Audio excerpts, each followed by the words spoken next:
तो दास, आज आपको जो अधिकतर रोगी आते हैं, आत्मा दास की रोती है।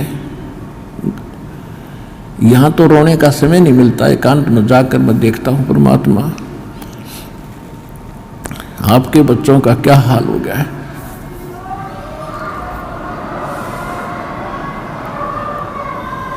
एक एक टूक को तरस रहे हैं, एक एक रोटी के लिए सारा दिन भटकते फिरते हैं, और ऊपर से एक कहर अलग से टूटे हैं इनके ऊपर। किसी को संतान नहीं, वो उसी दुख में सड़ रहा है, जल रहा है। किसी का कैंसर है, किसी को और दोष है, और एक पल का इनको पता नहीं कब क्या हो जाएगा। तो इस कारण से परमात्मा से अर्जी लगाता है दास कि दाता हम तो इसे निकम्मे हैं, और आपको ही मालूम है हम कितने कैसे अच्छे होते तो चले जाते अभी से। अच्छे भी आप बनाओगे, दृढ़ता भी आप ही लाओगे, तभी हम आगे बढ़ पाएंगे। फिर भी इतनी उसके बाद भी कोई मर्यादा ठीक नहीं रखता है और अपनी मनमानी करता है, फिर हमारी अर्ज भी फेल और भगवान भी मदद आपकी नहीं करेगी। तो सबसे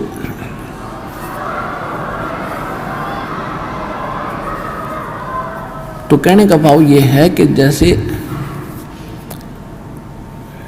एक भक्त के मतलब अच्छी कितनी इस ज्ञान से कितना फर्क पड़ा। एक भक्त का लड़का कति अपाहिज था और परमात्मा का नाम लिया उसने, वो आता रहा, कुछ राहत मिली उसको। राहत मिली तो वो तब तक 2, 4, 10 बार साल भर वो आया, उसको ज्ञान समझ में आ गया और उस बच्चे को सतनाम तक प्राप्त हो गया, और फिर उसकी मृत्यु होगी। अब उस पिता को कति दुख नहीं था।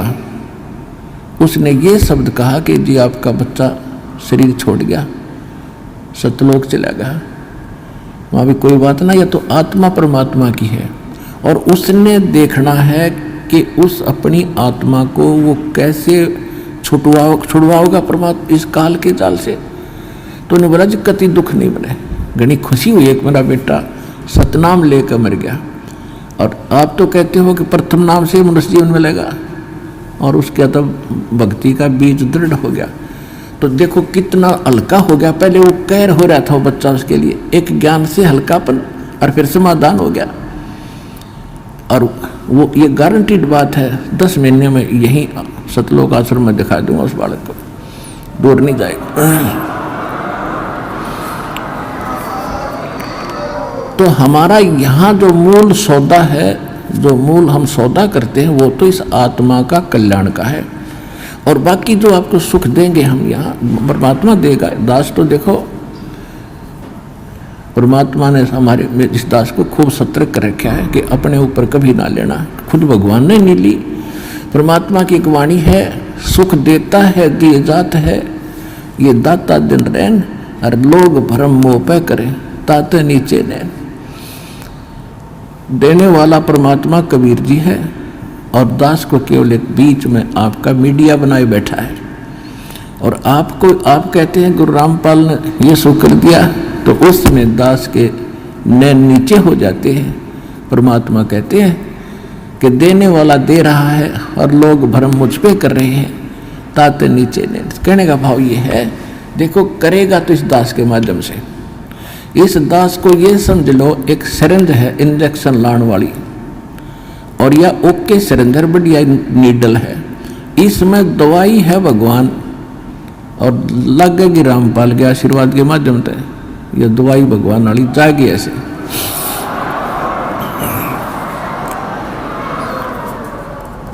तो इस प्रकार आप जी ने पहले तो ज्ञान समझना चाहिए। ज्ञान के ऊपर दास ने जोर दिया है, भगवान का भी आदेश है कि घर घर देखो बोध विचारा, सत्यनाम सब ठोर उचारा। घर घर में ये ज्ञान की चर्चा चलेगी, शुरू होगी।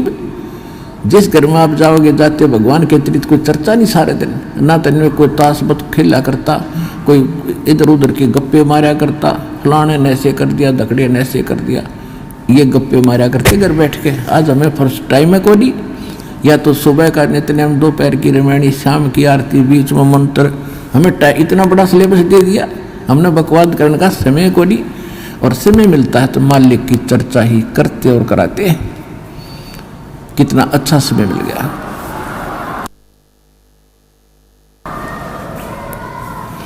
तो कहने का भाव ये है कि पहले इस ज्ञान को समझो और ज्ञान समझ के फिर भक्ति शुरू करो। चाहे कितना भयंकर रोग है, भगवान परमात्मा ने प्रसन्न कर दो। वो कैसे प्रसन्न होगा? जिस दिन वो प्रसन्न हो गया, वो तो सोने कैसी काया बना दे जीव की 1 सेकंड में। एक बार 350-360 के लगभग कोड़ी थे, कोड़ी, और कबीर परमेश्वर के पास काशी में उनकी सुनकर महिमा इकट्ठे चले गए। 5-7 गए पहले तक। बोला जी हम ऐसे दुखी है और ऐसे है। परमात्मा बोले भाई तुम वो सारे को डियान बुला लो। जानो किसी ने? सारे ने जाना है कि उनको सबको बुला लो, पर एक बात है, तुमने भक्ति करनी पड़ेगी आजीवन। और भक्ति छोड़ दोगे ना फिर तुम्हें फिर हानि हो सकती है।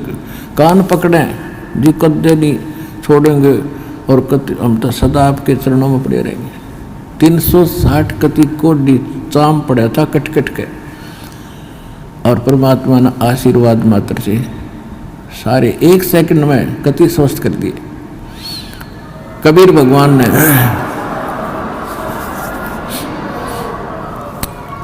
अब वो हो गए स्वस्थ कति। अब जाते उन्हें तक 10-5 दिन तो महीने 2 महीने तो ठीक सी भक्ति करी, फिर हुए बकवाद भागी। कोई कितना किसी कपड़े पहरे अंडर, कोई ब्याह करवा लिया, और कि तो कोई फंड कर रहा है, वो भक्ति छोड़ गए। अब परमात्मा ने दास को एक इंस्ट्रक्शन दे रखी है कि परमात्मा करता ऐसे भी सकता है, लेकिन वो करके देख लिया ये बकवादी को ना कब आते। अब उनको सुख भी दे दिया, फिर काल के पाले में जा खड़े हुए। क्या फायदा हुआ? वेस्ट, मालिक की शक्ति खराब गई। लेकिन परमात्मा ने अपनी, वैसे मालिक की पावर तो एंड होता ही नहीं, लेकिन उस समय मालिक ने यह दिखाना था कि भगवान जो काम करा करा वो कबीर जी कर रहे थे। और इससे सिद्ध है कि कबीर इज गॉड। उस प्रमाण के लिए ये भी हमारे लिए सिद्ध होता है कि परमात्मा कबीर जी है। एक बार दास एक गांव में एक भगत के सत्संग करण पाठ करा कर घर घर में जाकर, उनके पड़ोस में एक लड़की के, जवान लड़की, ब्याह रखी हुआ और शादी हुई थी। दोनों गुर्दे फेल हो गए और उनने छोड़ दी। सारे चेक करा ली, कोई राप नहीं, और खाट में पड़ी सोई आ रही, मुंह पर हाथों पर। हमारे उस भगत ने उनसे कहा कि आप दीक्षा ले लो, अरे लड़की इनके आशीर्वाद नाम लेने से राहत मिलेगी तुमने। तो लड़की ने और उसकी माँ ने नाम ले लिया।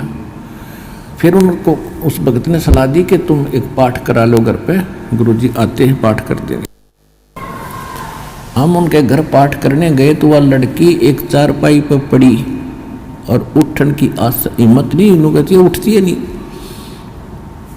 6 महीने से खाट पकड़ रखी है।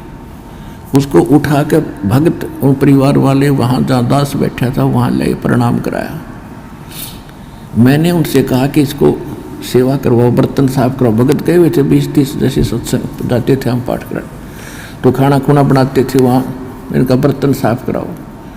उनके घर वाले सोचने लगे भाई कैसे बर्तन साफ करेगी। भगत बोले जो कहा है तुम ऐसे करो, इसको बैठाओ पिड्डे पे। वो बैठा दी, 2 घंटे बर्तन साफ करे और अपने आप उठ के चल पड़ी। अब वो कति स्वस्थ होगी, पूरे परिवार ने नाम ले लिया और 1 साल के बाद सब छोड़ गए और वो अपने ससुराल चली गई। आज तक जात नहीं बुझी रामपाल की। ऐसे कृतघ्नी भी हम। तो अब परमात्मा ने हमें भी दिखाया है कि इतना जल्दी ना करें, करना तो है लेकिन ये टिक जाएंगे जब सारा ठीक कर देंगे। तो इसलिए परमात्मा ने उनको आशीर्वाद से कोड भी ठीक कर दिया, फिर काल की बकवादों में। तो इसे हम पसंद नहीं करते। हम चाहते हैं कि आपके अंदर भक्ति बनी रहे और धीरे धीरे आपका यो रोग ठीक हो, तब तक आप ज्ञान समझ जाओ।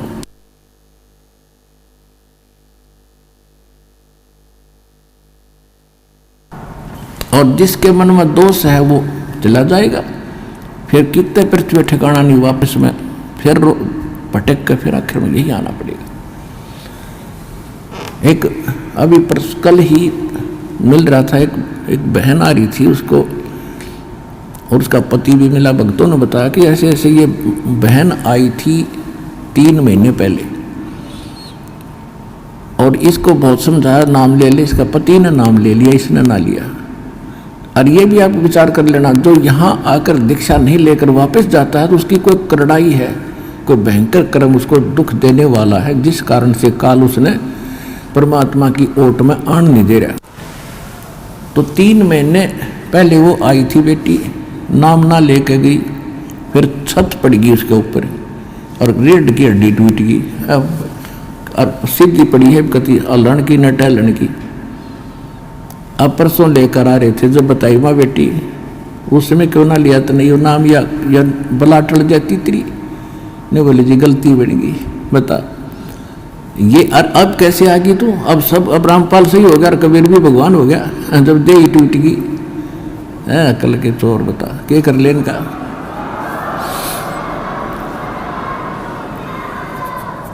दुख में सुमरण सब करे, सुख में करे ना कोई। जय सुख में सुमरण करे तो दुख काहे को होवे। संत शरण में आने से आई टले बला, जय मस्तक में सूली हो वो कट्टे में टल जा। इस समर्थ परमात्मा की शरण में आने से यदि मौत भी हो यानी सूली टूटना हो तो कांटा लगकर ही बच जाता है। अब जो प्रसंग चल रहा है पुण्यात्माओं के दास, जैसे यहाँ सुनता है कई भक्त आते हैं, ये ऐसे तो घने मिलते समय ने बोला जी कति घना ठीक हो गया, थोड़ी सी कसर रह रही है। मैं कहा यह कसर तो रखनी है सारे, मगर यह ना रही ना तो फिर भाग जाओगे वो काल के उसमें पाले में खड़े हो जाओगे जा करके। ऐसा नहीं, परमात्मा इतना दुख नहीं देने देगा आपको कि आपकी जान चली जा। तो इसलिए परमात्मा भी कहते हैं, हमें संकेत करते हैं, सुख के माथे सिला पड़ो जो नाम हृदय से जावे, और बलिहारी उस दुख के जो पल पल नाम रटावे। परमात्मा हमें संकेत करते हैं कि हे भगवान, ऐसा सुख ना देना जिससे आपकी भूल पड़ जावे, और इतना दुख दिए रखना दाता तेरी याद बनी रहे। तो पुण्यात्माओं, हम सुखी होते ही भगवान बोलते हैं, और दुख जब हमारे ऊपर आते तो कर्मों के हैं, और फिर हमें भगवान याद आता है। तो हमारे, अब देखो आपके पापों में आग लगा रखी भगवान ने, आग लगा रखी, जो संचित कर्म है उनके भी और जो प्रारब्ध वाले इनमें भी। जब कर्म जले हैं, जब भी घास जलता है तब भी धुआं धावा आग उग थोड़ी बहुत दिखे जानो दुख दे रही है, लेकिन कति रोग कटन लाग रहा है आपका तो थोड़ा बहुत कष्ट भी हो उसने सहन कर लेना। अब जैसे तो आपको जो भयंकर रोग थे, जो भयंकर दुखदायी कर्म है, पहले आपके उन पर कुवाड़िया चल रहा है परमात्मा का, और छोटे मोटे तो धीरे धीरे हो जाएंगे, सारे ठीक हो जाएंगे। जैसे डॉक्टर के पास कोई भयंकर मरीज जाता है, वो सबसे पहले डॉक्टर उस स्थान का इलाज करेगा जहाँ से रक्त निकल रहा है, यानी जिससे उसकी जान जानी हो। एक्सीडेंट हो गया, हड्डी टूट गई और कहीं रक्त स्राव हो रहा है, तो सबसे पहले डॉक्टर ये देखेगा कि इसका इस स्थान पर ऑपरेशन करें जिससे इसका खून रक्त बंद हो। और वो रो रहा है, डॉक्टर साहब टांग में दर्द घना है, हाय मर गया, तो डॉक्टर उसने ना देखता कि उसने तो चिल्ला लड़ते थोड़ी देरी तो फिर कर दूंगा ठीक, पहले ये रोग काटना ये करना जरूरी है जिससे इसकी मौत ना हो जाए। तो परमात्मा आप ताए हुए एक दुख न ठीक कराने खातिर, और परमात्मा आपके वो पहले ठीक करेगा जिससे आपकी मृत्यु, जैसे आपकी मृत्यु निकट आएगी, समय आपका रहा नहीं, एक्सटेंड आपकी है नहीं आगे आयु, तो सबसे पहले उस कर्म को बढ़ाएगा आपको जिससे आपकी एक्सटेंशन हो। उसके बाद फिर सुख तक दे जाएगा जब तक आप रहोगे शरण में। तो इसलिए आप विश्वास के साथ इस मार्ग पर लगे रहो, और जैसे दास कहे वैसे चलो। किसी की और बातों में आके भगवान से दूर ना होना। आप सदा सुखी हो जाओगे, आपको सर्व सुख मिलेगा और मोक्ष मिलेगा। ये सुख तो रुंगे में मिलेंगे, फ्री ऑफ कॉस्ट मिलेंगे, और मूल सौदा आपका मोक्ष होगा, वो गारंटीड होगा।